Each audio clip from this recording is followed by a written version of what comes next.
বন্ধুরা, হালকা চেষ্টা করে কি আপনার ওজন বাড়ছে না? দিন দিন শরীর রুগ্ন বা দুর্বল হয়ে পড়ছে।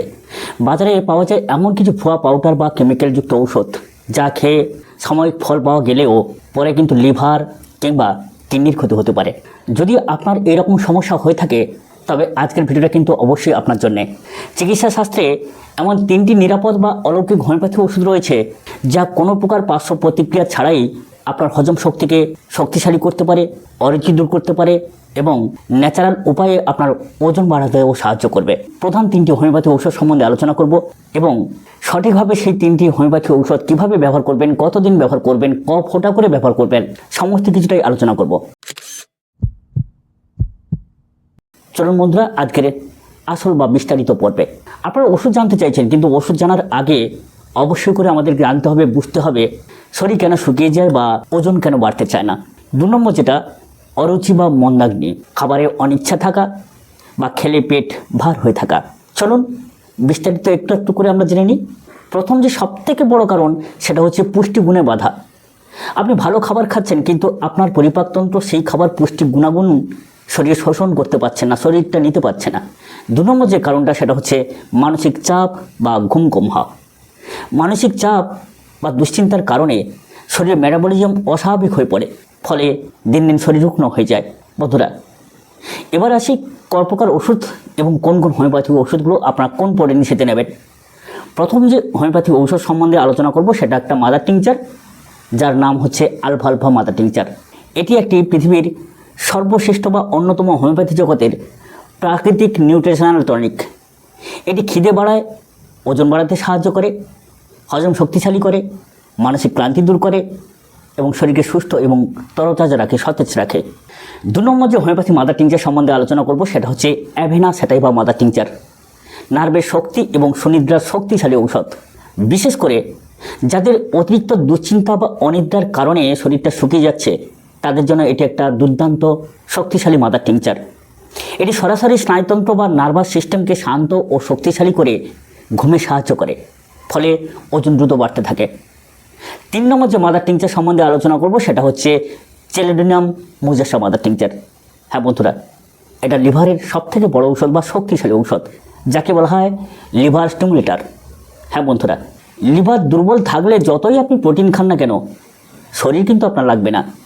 চেলিডোনিয়াম লিভারের কার্যক্ষমতা বাড়িয়ে শক্তিশালী করে পিত্তরস নিঃসরণে সাহায্য করে, যা চর্বি ও প্রোটিন হজম খুব সহজে করতে পারে।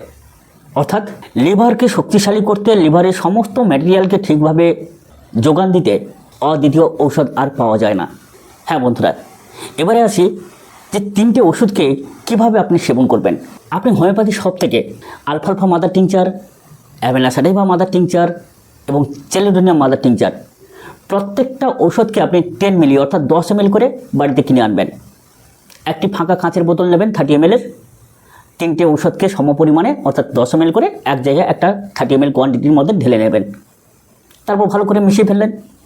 এবারে সেবন করবেন কীভাবে? প্রতিদিন সকাল, দুপুর এবং সন্ধ্যা খাওয়ার 15 মিনিট আগে, 20 মিনিট আগে 15 থেকে 20 ml গরম জলের সঙ্গে আপনি একটু ভালো করে মিশিয়ে ফেলুন 10 থেকে 15 ফোঁটা। এবারে সেটাকে ওই যে বললাম আহারের আধ ঘন্টা আগে খেলেও চলবে, 1 ঘন্টা আগেও খেলে চলবে। যত খালি পেটে খাবেন ততই ভালো। সকাল, দুপুর, সন্ধ্যা দিনে 3 বার করে সেবন করছেন। দেখবেন এরকম 1-2 মাস আপনি সেবন করলে আপনার শরীরটা কিন্তু পাল্টে যাবে। আপনি রোগা থেকে শক্তিশালী হবেন, দুর্বলতা থেকে শক্তি খুঁজে পাবেন। আপনার শরীর থেকে যে দিন দিন মাংস ক্ষয় হয়ে যাচ্ছে সেই মাংস পুনরুদ্ধার হবে, শরীরে ওজন বৃদ্ধি হবে, স্মৃতিশক্তি দুর্বলতা কমবে এবং আপনার শারীরিক সক্ষমতা বাড়বে। হ্যাঁ বন্ধুরা, অবশ্যই করে এই ওষুধটাকে যেভাবে বললাম 3টে মাদার টিংচারকে সম পরিমাণে মিশিয়ে যেরকম সেবন করতে বললাম দিনে 3 বার করে সেবন করবেন। অন্তত 1টা মাস সেবন করলে আপনি আপনার উপযুক্ত রেজাল্ট বুঝতে পারবেন। মনে রাখবেন, শুধু ওষুধ খেলেই হবে না, এর পাশাপাশি দৈনিক পর্যাপ্ত পরিমাণে কমপক্ষে 7-8 ঘন্টা আপনাকে ঘুমোতে হবে। খাদ্য তালিকায় অবশ্যই করে প্রোটিনযুক্ত খাবার যেমন ডিম, দুধ, কলা, ছোলা এগুলোকে আপনাকে সেবন করতে হবে। অতিরিক্ত তেল বা মশলাযুক্ত খাবার এড়িয়ে চলতে হবে, কারণ অতিরিক্ত তেজস্ক্রিয় পদার্থ খেলে পরের দিন যখন আমাদের পেট খারাপ বা পায়খানা ঠিকমতো না হয় পায়খানা কখন দেখবেন মলদার জ্বালা করছে, তখন দেখবেন অতিরিক্ত পুষ্টিগুণ আমাদের মলের মাধ্যমে বেরিয়ে যায়। মলটা তলদেল করতে থাকে, আমাশয় টাইপের হয়ে থাকে, শরীরে সেটা পুষ্টি কিন্তু ক্ষয় হতে থাকে, শরীর হালকা হয়ে যেতে থাকে। ওই জন্য দেখবেন যারা বলছেন দীর্ঘদিন আমি আমাশয় ভুগছি, আমার শরীরটা দিন দিন হালকা হয়ে যাচ্ছে।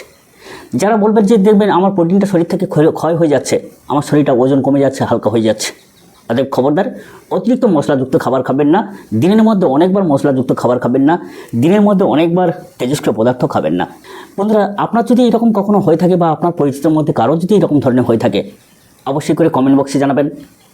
অনলাইনে সরাসরি যদি আমাদের থেকে কোনো বিষয়ে আপনার পরামর্শের প্রয়োজন হয়, আপনার সমস্যাগুলো লিখে হোয়াটসঅ্যাপ করবেন, আমরা চেষ্টা করব যথাযোগ্য উত্তর দেওয়ার। তো বন্ধুরা, ভিডিওটা কেমন লাগলো? যদি বন্ধুদের ভালো লেগে থাকে তাহলে অবশ্যই করে আপনার যে বন্ধু তাদেরকে আপনি শেয়ার করে দিন, তাদেরও সমস্যা হলে তারাও দেখে উপকৃত হতে পারবে। দেখা হয় পরবর্তী ভিডিও পর্বে। আপনার সকলেই খুব ভালো থাকুন। নমস্কার।